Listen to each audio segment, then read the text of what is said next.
Hi there. Welcome to a new video. Today's topic is going to be sentence fragments. Remember in the last class we were talking about these common constructions we have in English. In order to be accurate, we need to know how to write a construction well. First, we need to know what a sentence is like. So we're going to review the concept once again. It's important also to have in mind that we have different types of sentences. Remember, we studied the concept for simple, compound, complex, and compound complex sentences. But today's topic doesn't have to do with the types of sentences, but sentence fragments. We're going to review what the concept of a sentence is, what a fragment is, and I'll better show you. Are you ready? Let's begin. So we'll start it today, as I was telling you, sentence fragments. And sentence fragments are these kind of mistakes that we find in a sentence that sometimes make readers not to get the right idea about what we want to say. This is a very simple mistake, but many of us have made it, and especially if we still don't know what it is like or what kind of fragments it are. So that's why today we're studying what a sentence fragment is, the sentence fragment types, subordinate, participle phrases, infinitive phrases, afterthoughts, non-negative fragments, and positives. And at the end, we're going to go over some punctuation rules for you to have in mind what you should avoid and how to write these ones correctly. Okay, so as I was telling you, in our previous class, we studied what a sentence is and what characteristics a sentence must have. And today we're going to review once again this one and catch up with a new concept, which is sentence fragments. What is a sentence then? It is a related group of words that convey a complete message. It begins with a capital letter and it ends with a period. Remember that to make it grammatically okay, a sentence must be complete. It has to be thought of. It has to be alone and stand by itself and still make sense. It must begin with a capital letter and it must end with a period. It is just like a very simple principle to follow in composition. As I was telling you, if it contains a full meaning, then it should have a subject and a predicate. The subject, is the word or group of words about or who the sentence is about, and the predicate is the word or group of words that tells the subject what to do or what the subject is doing or does. If we already know what a sentence is like, and we know the simplest construction in English, then why do we have to study fragments? Well, because fragments are obscure ways of saying things that are confused, that are easily understood to be sentences, but they are not sentences. Why? Because they are just parts of sentences. They are just chunks of sentences that are punctuated as a sentence. They are looked off parts of sentences that do not make sense by themselves at all. We have some examples here, and you have the first one that says, finally, just showed the reaction and walked out, slamming the door behind her. If you identify the constructions, you will see that in the first one, you find a subject and a predicate. But in the second one, this one that begins from slamming to her, you will have slamming the door behind her is not complete, though it begins with a capital letter and it ends with a period. The second one is I kept making the same question. The answer, fast and short. Who answered? Here, you don't have anything here. There's no subject for this one. This one is a fragment. What is a fragment then? Fragments are parts of a sentence. They can be clauses, they can be phrases, but they will never be sentences. Why? Because a sentence must be related, complete. It should begin with a capital letter and with a period, have a subject and a predicate, and still make sense. That's the concept of a sentence. But a fragment is just a chunk. I repeat, there are types of fragments that can be clauses or phrases, but not sentences. They should never be confused with sentences. Fragments seem to be improvised and arbitrary, and as if the writer could only know and then form a complete thought. Though sentence fragments can sometimes enhance a passage, they are just as like as to break it into disconnected pieces. For that reason, they are not generally accepted in college essays, and you should avoid them. And you will write fragments, probably not on purpose, but maybe because you didn't know up to now. But from now on, I expect you not to have fragments in your writing. In this video, we're going to study just part of the 6 types of fragments that I will present you. So in the part 1, which is this video, we're going to study subordinate clause fragments. We're going to study the second one, which is participle phrase fragments. And finally, we're going to study infinitive phrase fragments. And then in the second part of this video, we're going to study afterthought fragments, lonely word fragments, and apology fragments. And at the end, we're going to recap with some punctuation rules. So let's get ready to rumble. The first type of fragment that you're going to study is subordinate clause fragments. Why subordinate clause? Because they are sometimes called dependent clause fragments, which begin with a subordinate conjunction or a subordinating conjunction, a relative parent, or a relative adverb. They will also contain a subject and a verb because they are clauses, but unfortunately, this combination of words will not express a thought by itself. What do they look like?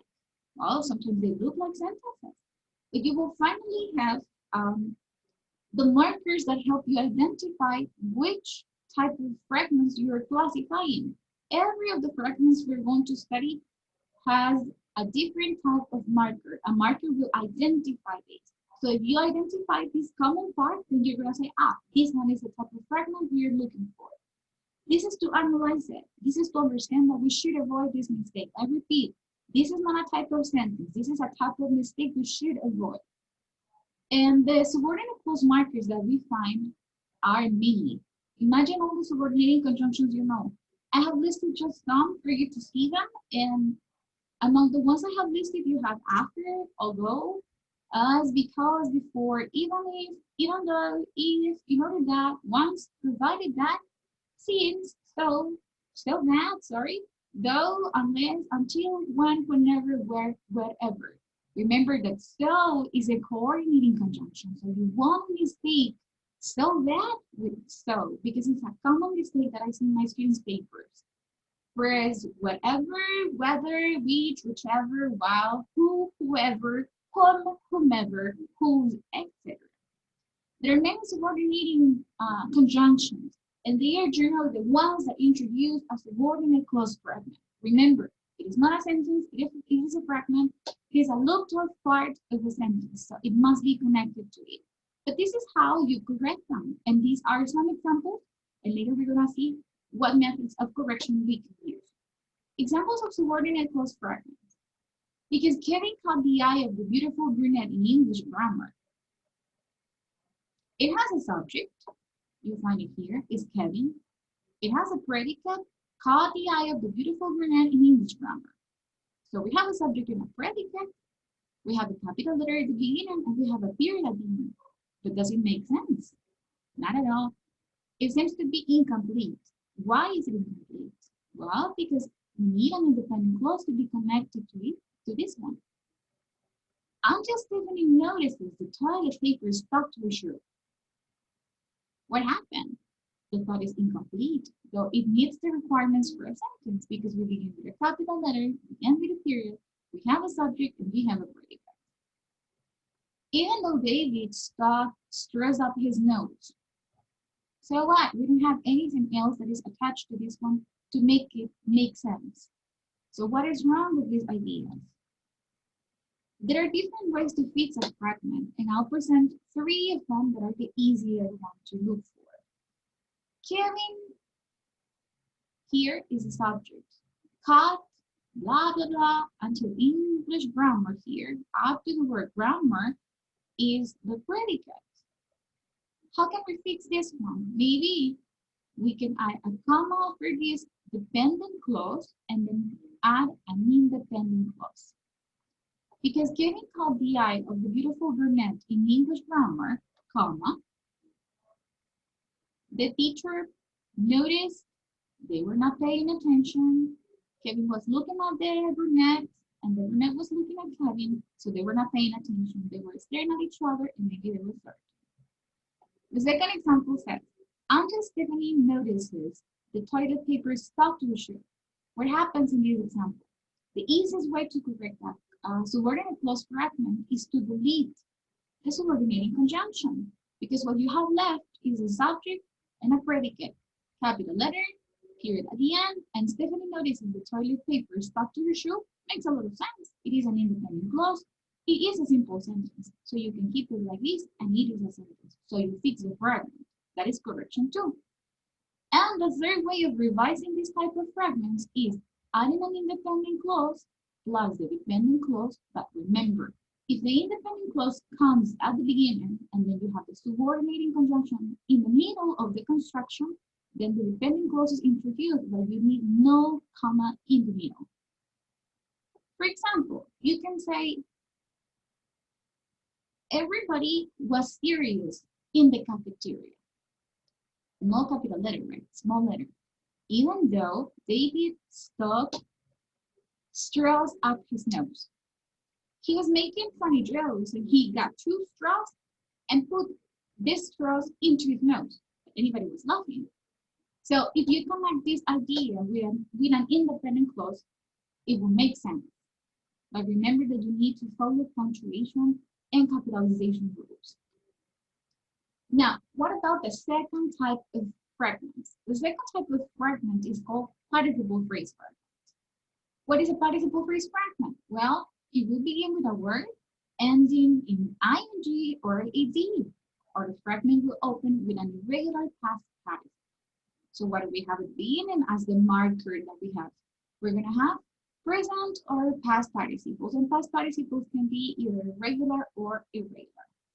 More words will follow to finish the phrase. That's why participle phrase fragment, because you don't only have a verbal, you don't have only a participle, but you have a phrase, which means that you have those modifiers after it. So anywhere you see this type of fragment, will you find a main clause to complete the thought? By itself, this kind of fragment is not going to be a sentence. Remember that. So what are your markers for this type of fragment? If it is a participle phrase fragment, it's going to be a phrase that will begin with a past participle or a present participle at the beginning. Let's take a look at some examples. This one said, sunning themselves on the hot concrete until their human feet crashing down the sidewalk. What?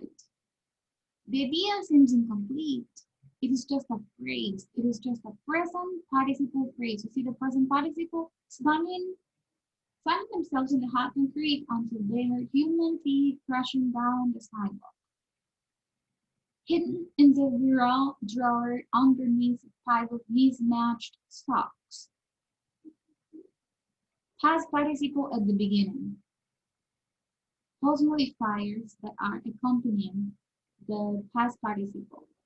There's no subject for the phrase. There's no predicate. It makes no sense. This one is a fragment. It is so a fragment, so you have to correct it. How? Well, you can have this correction method listed here. For example, sunning themselves on the hot concrete until they hear human feet crashing down the sidewalk. No theory, but comma here. The lizards displayed a brave show on the road. So it will sound like something like, sunning themselves on the hot concrete until they heard human feet crashing down the sidewalk, comma, lizards displayed a show of bravery on the road, for example. You can add another independent clause there. Second one is going to be for you, so you better get your notes and write an example for this one. Hidden in the bureau drawer underneath a pile of mismatched socks. You can place the present or past participle after the independent clause. It is not a rule that you will have this at the beginning. You can perfectly place here at the beginning an independent clause, and then you place the phrase, the present or past participle phrase. This one is your homework, so you better be ready to discuss it in our next class on Monday. Okay, so now we have one more, which is the infinitive phrase fragment. What is an infinitive phrase fragment? Well, an infinitive phrase fragment will begin with the word to, the particle to, plus the base form of the verb, which makes an infinitive. But it will not come alone. Although more words will follow to finish the phrase, and there will be the close modifiers of this infinitive, you will not find a main clause to finish the thought. An infinitive phrase by itself cannot be a sentence. Remember, fragments are not sentences. They are just chunks, pieces of the sentence. Examples that we can talk about. Examples and ways to fix infinitive phrase fragments. Example. Only to watch in dismay as Dr. Freezer for a chemistry experiment into the sink. What happened to them? To catch butterflies for her biology project. What happens to these? Let's think about it for a while. If I have an infinitive phrase fragment, what correction method should I use in order to correct this mistake? We know that it is not a clause, so it shouldn't be connected to an independent clause. Oh yes. It is not a sentence. It is just a phrase. So what can we do? How do we fix it? To fix an infinitive phrase fragment or any other type of fragment, respect the type of sentence part it is. What do I mean? If you have these examples, only to watch in dismay as Dr. Freezer for her chemistry experiment into the sink. Some of you might think, teacher, what happens if I want to conjugate the verb watch? Is an infinitive a verb? Remember that infinitives and gerunds are verbal, so they do not function as verbs, they function as nouns. So when we are correcting these type of fragments, we should respect, as in any other fragments that we are studying, we have to respect the category, the sentence part it is. It is an element that is called noun because it is an infinitive. So how will we correct them? Let's take a look at this example.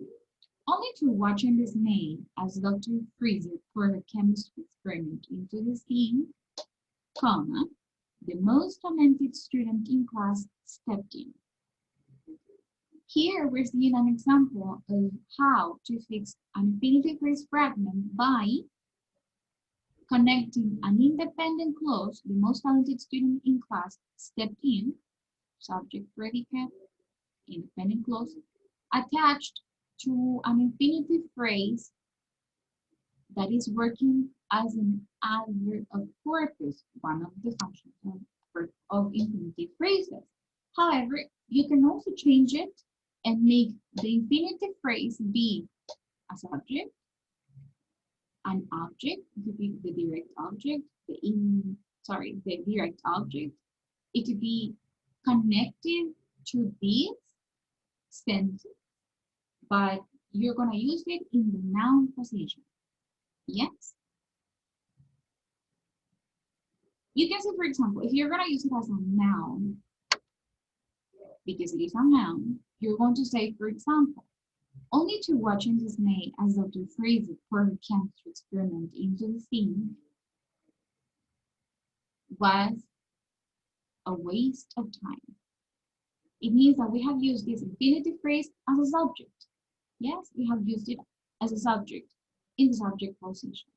You can use it as an object, you can use it as a subject, you can use it as a subject complement. So remember, infinitives are nouns. So we have to respect the same category of fragment that I'm giving you. This was about infinitive phrase fragments.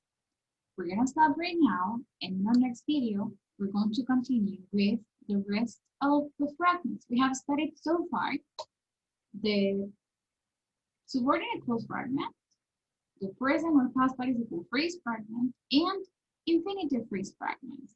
So our next video is going to explain after-thought fragments, positive fragments, and non-diverse fragments. So I'll see you in the next video. Thank you very much for watching.